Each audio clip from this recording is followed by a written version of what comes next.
Copa do Mundo de 2026 não vai ser diferente só porque vai ter mais seleções, mais jogos, né? 3 países ali como sede. Ele também pode ser diferente dentro de campo, realmente. E talvez muita gente só perceba isso aí quando a bola realmente começar a rolar. Porque algumas regras estão mudando e essas mudanças aí podem mexer diretamente com o ritmo do jogo, com a arbitragem, com o VAR, com aquela famigerada cera ali dos jogadores e até com o jeito que as seleções vão se comportar quando estiverem ali ganhando ou perdendo uma partida. E olha que curioso, algumas dessas mudanças parecem até pequenas, mas cara, numa Copa do Mundo, uma regra pequena pode decidir uma classificação. Imagina o seguinte, uma seleção ganhando de 1-0, faltando poucos minutos para acabar. Aí o goleiro faz o quê? Ele pega lá a bola, fica segurando, demora pra repor, tenta esfriar o jogo. Só que agora, velho, isso pode virar escanteio pro adversário. Ou imagina ali um jogador também sendo substituído e saindo ali bem devagarinho, como o pessoal faz, né? Sai andando, tentando gastar tempo, né? Como a gente já viu tantas vezes aqui no futebol brasileiro, no mundo inteiro, na realidade, né? Agora isso também pode ser consequência. Então, antes, né, da Copa de 2026 começar, vale entender quais são essas mudanças e por que elas podem virar assunto em jogo grande. A primeira mudança importante envolve os goleiros. É aquela velha regra que o goleiro não podia segurar ali por muito tempo a bola, né? Já existia, a gente já sabe disso, mas na prática quase ninguém levava tão a sério. O goleiro ele segurava, ele andava, ele esperava o time subir, ele fingia que ia repor, ele voltava para trás e muitas vezes o árbitro só dava uma bronca, né? Tem goleiro que ele saía fazendo aquela corridinha bem besta assim e não acontecia nada. Agora a regra, ela ficou mais clara. O goleiro ele terá até 8 segundos para repor a bola em jogo, depois, né, de controlá-la com as mãos, né, depois que ele tiver a posse. E aí, se passar desse tempo, o adversário pode ganhar um escanteio. E isso muda muita coisa, porque antes, quando o goleiro ele demorava, né, parecia só uma enrolaçãozinha normal ali do futebol. Agora, se o árbitro aplicar ali a regra de forma rígida, essa enrolação ali pode virar uma chance real de gol para o outro time. Pensa numa oitavas de final da Copa do Mundo, né, o jogo empatado, uma seleção vencendo por pouco. Aí o goleiro vai lá, pega, segura a bola para ganhar tempo. Aí o árbitro começa, né, a contar. E o goleiro, né, começa a demorar demais, escanteio para o outro adversário, e de repente uma atitude que parecia simples pode colocar ali a classificação toda daquela seleção ali em risco. E essa regra mexe principalmente com os times que gostam de controlar o ritmo do jogo quando eles estão vencendo. Porque segurar a bola com o goleiro sempre foi uma forma de respirar, de esfriar a partida e também quebrar ali a pressão do adversário. Agora, isso aí pode custar, velho, bem caro pro time. E outra mudança importante tem a ver ali com o tiro de meta e lateral. A ideia é bem parecida, diminuir a cera ali. Todo mundo já viu, né, esse tipo de cena por aí. O jogador ele vai lá, cobra a lateral, demora para pegar a bola, chama outro jogador, troca o cobrador ali, né, ele ajeita a chuteira, olha pro banco, espera alguém se movimentar e aí nisso o relógio vai passando. No tiro de meta é a mesma coisa. O goleiro coloca a bola de um lado, depois ele muda para outro, depois ele espera um zagueiro, ele fala que tá com dá uma coceirinha aqui, ali, né? Ele espera o zagueiro se posicionar, conversa ali, olha pra frente, demora mais um pouco. Aí essas pequenas pausas parecem normais,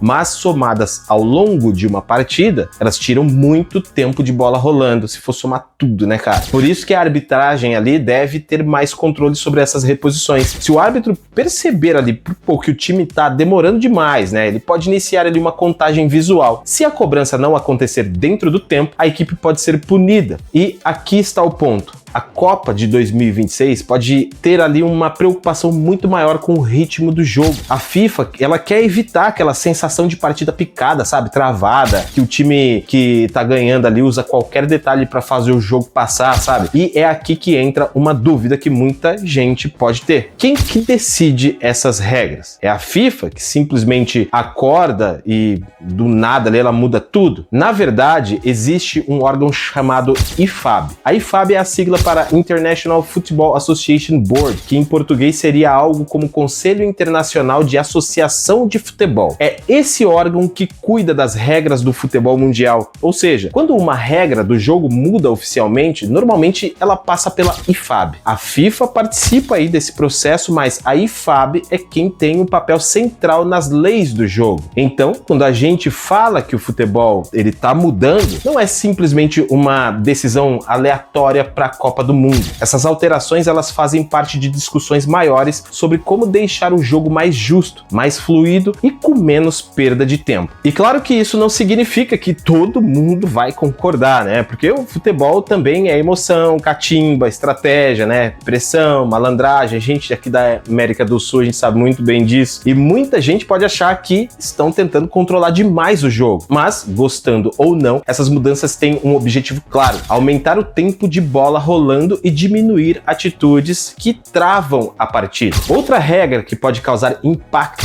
é a substituição. Hoje, quando um jogador vai sair, principalmente se o time dele está ganhando, muitas vezes ele atravessa o campo inteiro lá andando devagar, né? Ele bate palma para a torcida, cumprimenta o companheiro, olha para o banco, faz aquela cara de cansado, né? E o tempo vai embora. E isso aí irrita qualquer torcedor do time que está atrás no placar. A nova ideia é limitar esse tempo. O jogador substituído deve sair de campo rapidamente, tem que sair correndo, cara. Em cerca de 10 segundos ele tem que estar fora dali. Se ele demorar, pode haver punição ou atraso na entrada do substituto. Ou seja, na prática, isso tira um pouco daquela vantagem de usar a substituição só para gastar tempo. E numa Copa, isso pode ser decisivo, porque em jogo eliminatório, cada segundo importa. Às vezes, uma seleção ela está pressionando o adversário, né? O adversário ele faz substituição, quebra o ritmo, gasta quase 1 minuto, a torcida esfria, né? O time respira e quando o jogo volta, a pressão já não é aquela mesma. A gente já viu isso muitas vezes. Com uma regra mais rígida, esse tipo de estratégia pode perder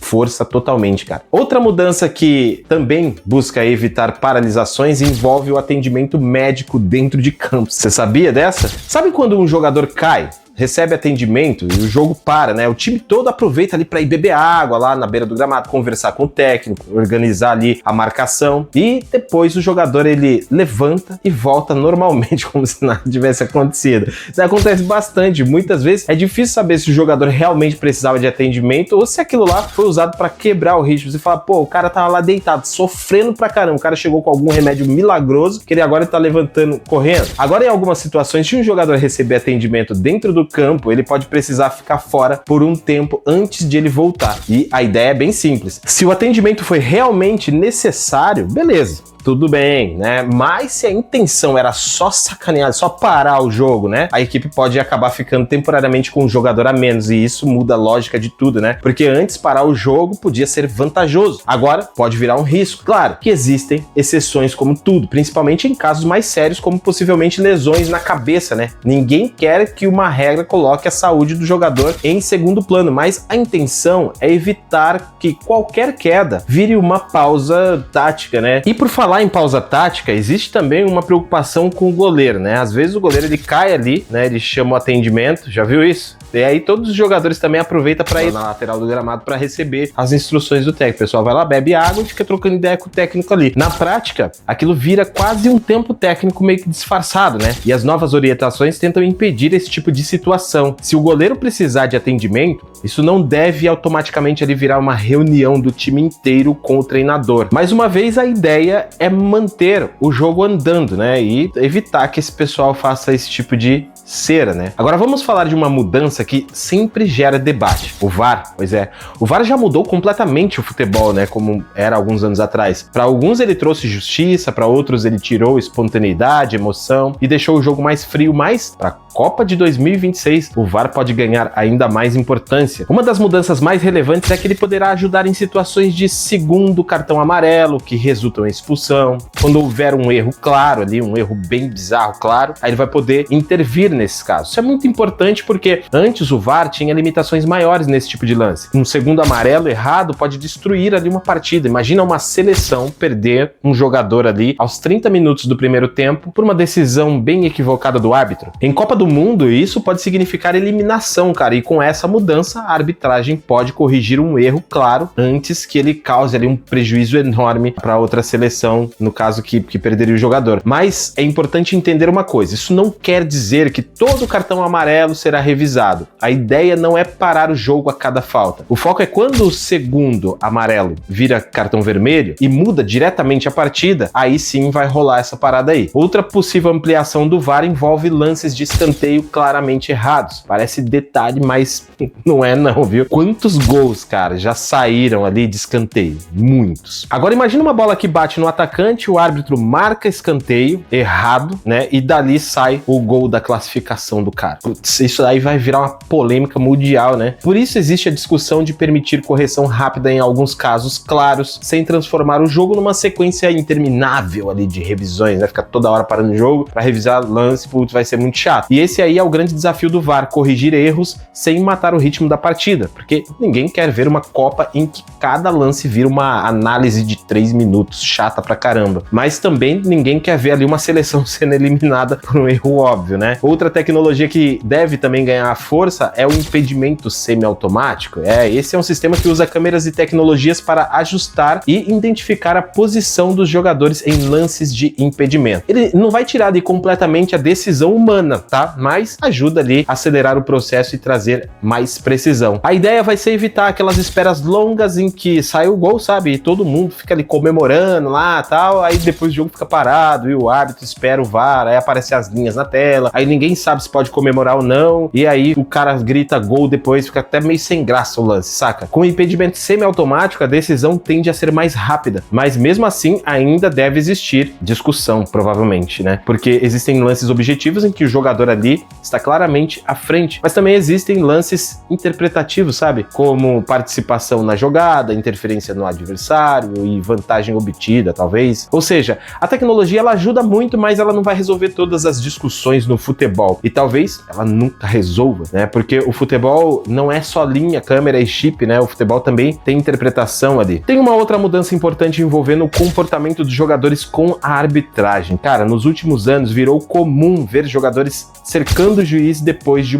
qualquer lance. Todo mundo vira um bolinho ali em cima do juiz e querem fazer aquela pressão. Um reclama, outro grita, aponta, outro coloca pressão ali. Em alguns momentos parece que a partida vira ali uma confusão generalizada, né? Aí uma nova orientação é reforçar que apenas o capitão fale com o árbitro em determinadas situações, tá? Isso pode aí deixar o jogo mais organizado, tá? Em vez de 10 jogadores pressionando o juiz ao mesmo tempo, a conversa passa a ser mais controlada. O capitão representa o time, recebe a explicação e tenta passar isso para os companheiros. Na teoria é ótimo, né? Mas agora na prática a gente vai ver como vai funcionar numa Copa do Mundo, porque parece que a gente já tinha meio que isso daí, mas não estava funcionando tão bem, né? Porque quando existe pressão, estádio lotado, lance polêmico e risco de eliminação, controlar os ânimos não é tão simples assim. Mas se a arbitragem conseguir aplicar bem isso aí, pode diminuir bastante aí a confusão dentro de campo. Aí juntando tudo, dá para perceber que as mudanças têm uma direção bem clara. E talvez a Copa de 2026 seja um grande teste para tudo isso, porque uma regra só vira assunto de verdade quando ela decide um jogo grande, sabe? Se um goleiro demorar mais de 8 segundos e o adversário ganhar um escanteio no fim da partida, isso vai viralizar, óbvio. Se um jogador for expulso, mas o VAR corrigir o segundo amarelo, todo mundo vai discutir. Se uma seleção perder a posse por demorar em um lateral ou tiro de meta, cara, vai ter muito debate provavelmente nisso daí. E se a arbitragem também começar a controlar mais reclamações, vai ter jogador, técnico e torcedor reclamando. No fim, cara, a Copa de 2026 não vai ser apenas a maior Copa, não. Ela pode ser uma das Copas mais diferentes dentro de campo.